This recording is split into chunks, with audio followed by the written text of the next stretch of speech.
What's going on, guys? It's Greg here, aka NYPrepper. It is Monday, May 19th, 2025, and I have some breaking news to share with you guys. Right now it is 16:30 Eastern Time here in the United States, and I wanted to update you guys on the situation with Trump and Putin. So this morning, Trump and Putin had a 2-hour phone call. So I want to read to you what Trump wrote on his social media account. Just completed my 2-hour call with President Vladimir Putin of Russia. I believe it went very well. Russia and Ukraine will immediately start negotiations towards a ceasefire and, more importantly, an end to the war. The conditions for that will be negotiated between the two parties, as it can only be, because they know the details of a negotiation that nobody else would be aware of. The tone and spirit of the conversation were excellent. If it wasn't, I would say so now rather than later. Russia wants to do large-scale trade with the United States when this catastrophic bloodbath is over, and I agree. There is a tremendous opportunity for Russia to create massive amounts of jobs and wealth. Its potential is unlimited.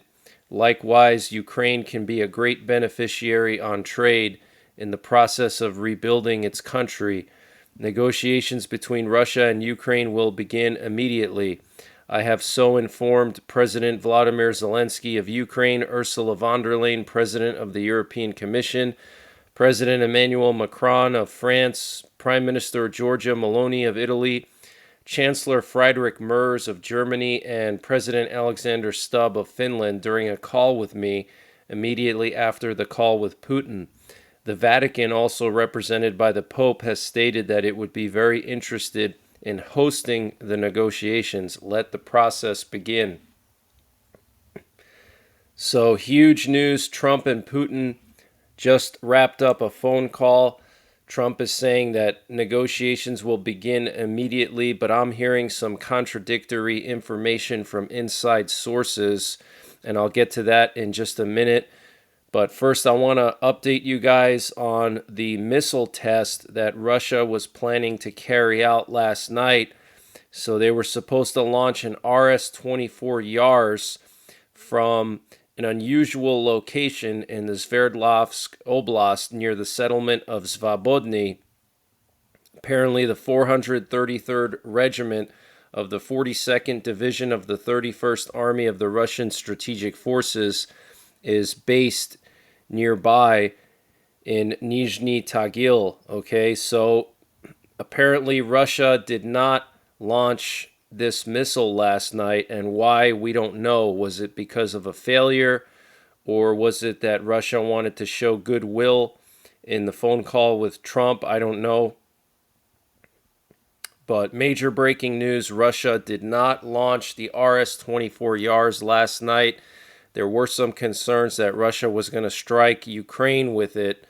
So we'll have to wait and see. He could still launch this missile. And we know that the U.S. is scheduled to launch a Minuteman III this week on Wednesday.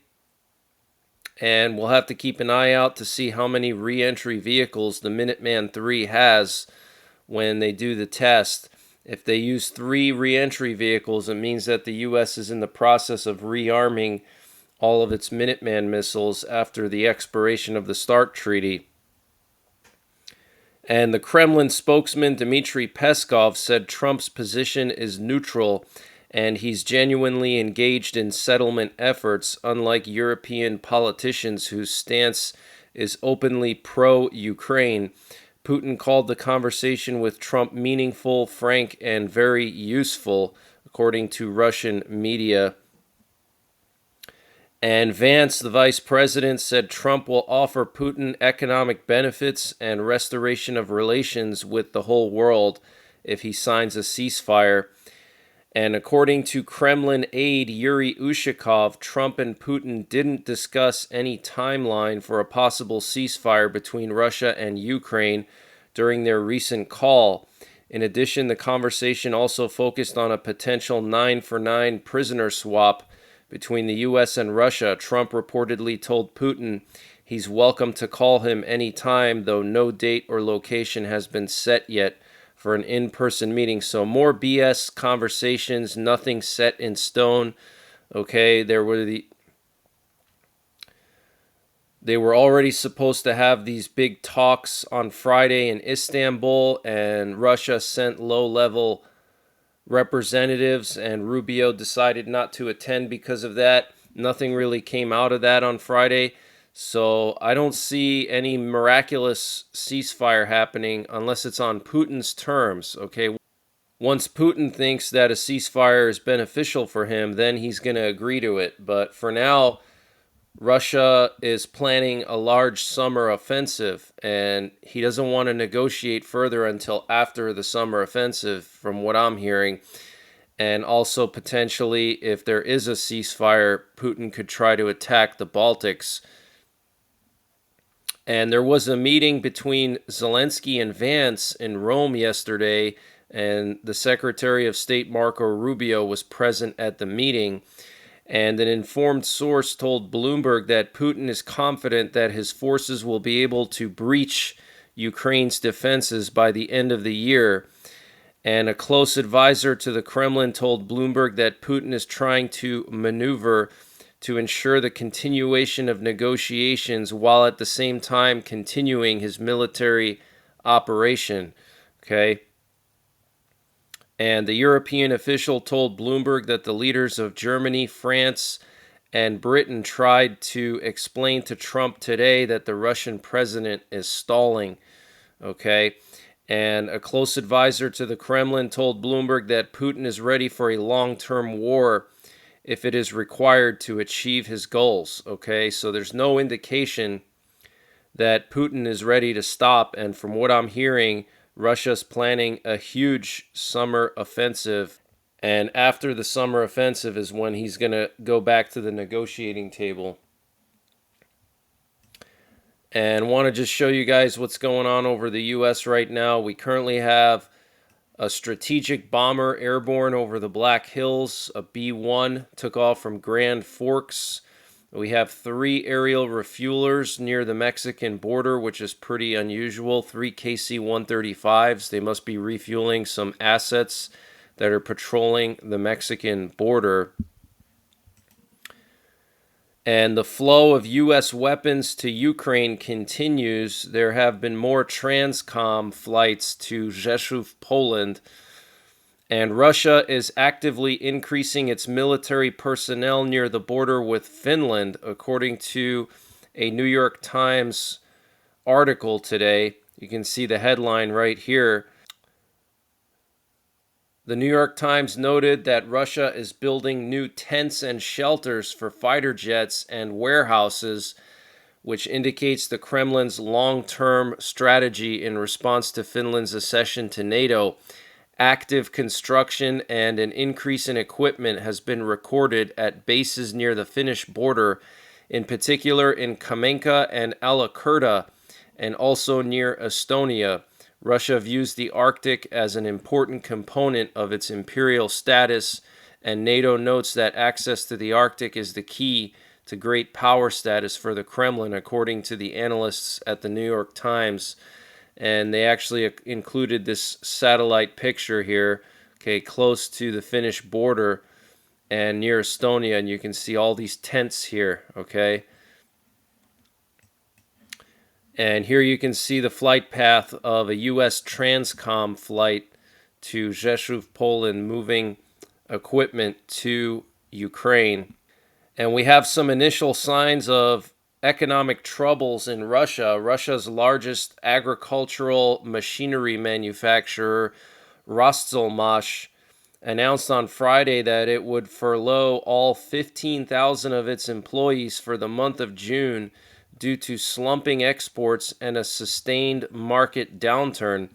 The company, whose headquarters are in Rostov-on-Don, near the Ukrainian border, cited a drastic decline in demand over the past 3 years as the reason. So they're going to furlough all 15,000 of its employees. That's a lot of employees, guys. That's Russia's largest agricultural machinery manufacturer. So that's not good. That means that Russia is hurting in the agricultural industry, okay? And so there's not a demand for agricultural machinery.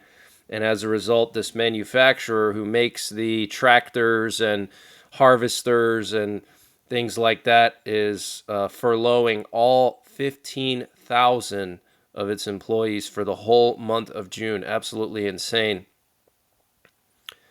And the Washington Post is reporting that the U.S. is threatening to cut off military and economic aid to Israel if it does not stop the war in the Gaza Strip after a phone call between Trump and Macron. Wow, so the Trump administration is now following in the Biden administration's footsteps. And Germany and its allies are working on a new round of sanctions aimed at forcing Russia to agree to a ceasefire. And Japan's prime minister said his country's financial situation is worse than that of Greece. And former President Joe Biden was diagnosed with an aggressive form of prostate cancer, according to a statement from his personnel office Sunday, and it has spread to his bones. Last week, Biden was seen for a new finding of a prostate nodule after experiencing increasing urinary symptoms. On Friday, he was diagnosed with prostate cancer characterized by a Gleason score of 9 with metastasis to the bone, the statement said. It continued, while this represents a more aggressive form of the disease, the cancer appears to be hormone sensitive, which allows for effective management. So very, very concerning. And Israel launched an extensive ground operation in Gaza on Sunday, in addition to an intense air campaign. But that's the latest breaking news that I have. I might be back later on tonight with another update. So stay tuned. And until the next time, take care. God bless. And don't forget the 3 Ps: prepare, practice, and persevere. And before I continue with the breaking news, I wanted to mention the sponsor for this update, which is My Patriot Supply. Guys, My Patriot Supply has brought back their $200 discount on their 3-month emergency food supply. And to get the discount, you got to go to preparewithnyprepper.com, and the link is in the description below this video. That's preparewithnyprepper.com to get $200 off the My Patriot Supply 3-month emergency food supply. This is freeze-dried food, so it has a 25-year shelf life, and it's all packed within 6 rugged, watertight buckets, so it doesn't take up a lot of space. You can easily fit this in a small closet in a studio apartment, and the food has all of your essential vitamins and minerals and up to 2,000 calories per day. So use the link preparewithnyprepper.com to get the My Patriot Supply 3-month emergency food supply, 25-year shelf life for just $500. That's $200 off their normal price. So use the link in the description below this video.